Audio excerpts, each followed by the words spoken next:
മംഗളവാർത്തക്കാലം 3-ാം ചൊവ്വ. ഒന്നാം വായന വിശുദ്ധ പൗലോസ് ശ്ലീഹ കൊറിന്തോസുകാർക്ക് എഴുതിയ 2-ാം ലേഖനം 3-ാം അധ്യായം 1 മുതൽ 11 വരെയുള്ള വാക്യങ്ങൾ. ഞങ്ങൾ വീണ്ടും ആത്മപ്രശംസ ചെയ്യുകയാണോ? മറ്റു ചിലർക്ക് എന്നതുപോലെ ഞങ്ങൾക്ക് നിങ്ങളുടെ പേർക്കോ നിങ്ങളിൽ നിന്നോ ശുപാർശ കത്തുകൾ ആവശ്യമുണ്ടോ? ഞങ്ങളുടെ ഹൃദയങ്ങളിൽ എഴുതപ്പെട്ടതും സകല മനുഷ്യരും അറിയുകയും വായിക്കുകയും ചെയ്യുന്നതുമായ ഞങ്ങളുടെ ശുപാർശ കത്ത് നിങ്ങൾ തന്നെയാണ്.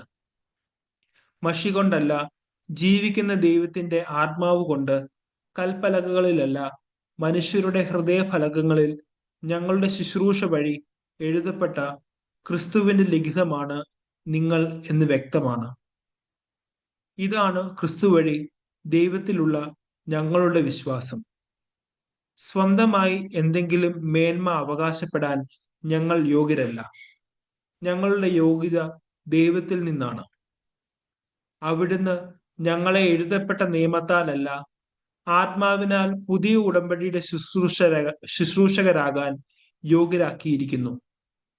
എന്തെന്നാൽ എഴുതപ്പെട്ട നിയമം മൃതിപ്പെടുത്തുന്നു, ആത്മാവ് ജീവിപ്പിക്കുന്നു.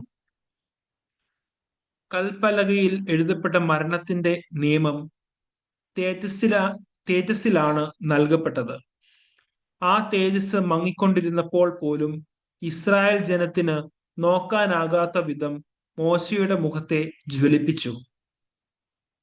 അങ്ങനെയെങ്കിൽ ആത്മാവിന്റെ ശുശ്രൂഷ എത്രയേറെ തേജസ്സുറ്റതായിരിക്കും.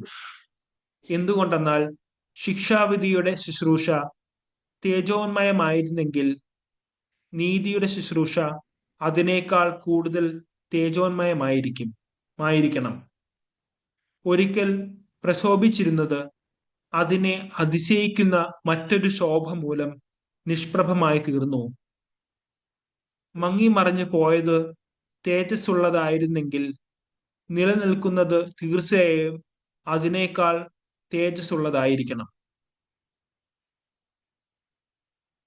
സുവിശേഷ വായന വിശുദ്ധ മത്തായിയുടെ സുവിശേഷം 11-ാം അധ്യായം 7 മുതൽ 15 വരെയുള്ള വാക്യങ്ങൾ.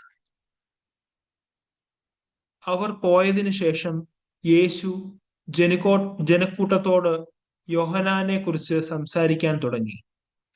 എന്തു കാണാനാണ് നിങ്ങൾ മരുഭൂമിയിലേക്ക് പോയത്? കാറ്റത്തുലയുന്ന ഞാങ്ങണയോ?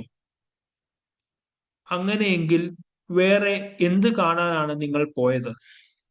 മൃദുല വസ്ത്രങ്ങൾ ധരിച്ച മനുഷ്യനെയോ?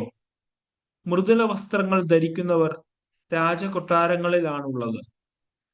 അല്ലെങ്കിൽ പിന്നെ എന്തിനാണ് നിങ്ങൾ പോയത്? പ്രവാചകനെ കാണാനോ? അതെ, ഞാൻ നിങ്ങളോട് പറയുന്നു, പ്രവാചകനേക്കാൾ വലിയവനെ തന്നെ. ഇവനെ പറ്റിയാണ് ഇങ്ങനെ എഴുതിയിരിക്കുന്നത്: ഇതാ, നിനക്ക് മുമ്പേ എന്റെ ദൂതനെ ഞാൻ അയക്കുന്നു. അവൻ നിന്റെ മുമ്പേ പോയി നിനക്ക് വഴി ഒരുക്കും. സത്യമായി ഞാൻ നിങ്ങളോട് പറയുന്നു, സ്ത്രീകളിൽ നിന്ന് ജനിച്ചവരിൽ സ്നാപക യോഹന്നാനേക്കാൾ വലിയവൻ ഇല്ല.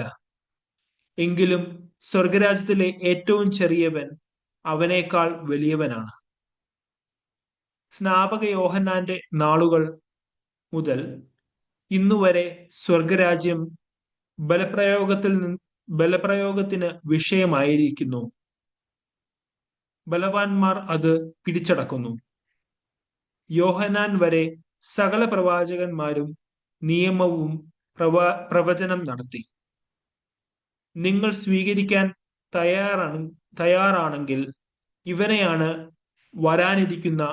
ഇവനാണ് വരാനിരിക്കുന്ന ഏലിയ. ചെവിയുള്ളവൻ കേൾക്കട്ടെ. നമ്മുടെ കർത്താവായ മിശിഹായ്ക്ക് സ്തുതി.